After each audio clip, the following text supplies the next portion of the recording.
They were the ones who, a couple of years ago, you would have said hadn't quite realised the Cold War had ended, and now you can't get them interested in it again. And I know they've had Iraq and Afghanistan, expensive wars that have cost them a lot of people too.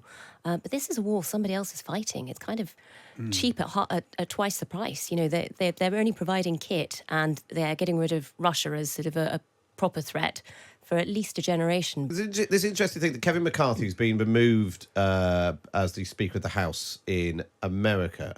It's the first time ever it's happened before. And one of the big dividing lines in politics in America now seems to be, do we want to help Ukraine or not? And there's a big sort of, it's just joined every other dividing line in America. But given that every dividing line in America eventually comes here, do you think it will, Manveen? Oh, I don't know. I think our attitude has been very different to the Americans. I mean, I think America, to be honest, when the war first broke out, was very pro-Ukraine. But, this incident, Kevin McCarthy, the only reason he was removed was because some Republicans thought there was a secret deal over Ukraine, and that would be crossing the line because, as they pointed out, within the Republican Party now, that is no longer a popular move. And I think if I was sitting in Kyiv, I'd be very worried that if Donald Trump wins the next election, there is no guarantee that there will be any more funding. If anything, I think we could all guess that'll stop. Yeah. The last time he was president, he stopped funding to Ukraine. That was before the war, but he has never expressed any great support for them.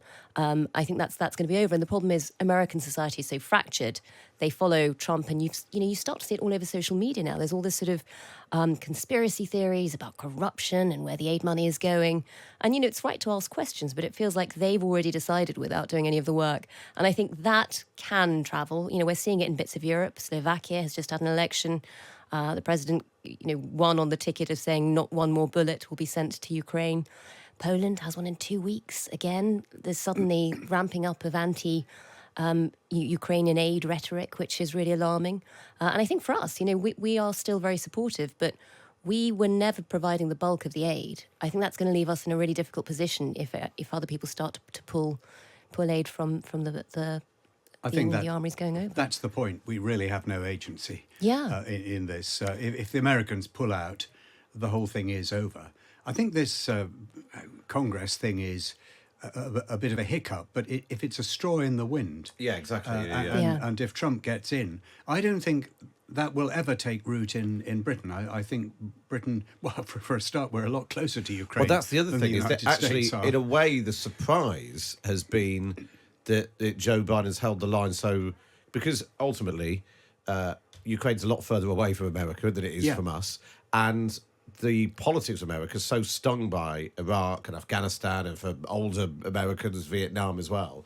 This whole idea of being constantly embroiled in expensive conflicts a long way away. Well, think how long it took to draw America into the Second World War, for instance. Yeah. Although, if you think about the Republican Party, they were the ones who, a couple of years ago, you would have said hadn't quite realised the Cold War had ended, and now you can't get them interested in it again. And I know they've had Iraq and Afghanistan, expensive wars that have cost them a lot of people too. But this is a war somebody else is fighting. It's kind of cheap at twice the price. They're only providing kit, and they're getting rid of Russia as sort of a proper threat for at least a generation, but it doesn't feel like anyone's really making the case in America very well. There's a real fear that if they do pull the plug, I'm not sure our dozen tanks are really going to make the tiniest bit of difference. And actually, this is a reminder that despite all of the publicity and hullabaloo that Boris Johnson and then Rishi Sunak has tried to create before, that Britain's role is not as significant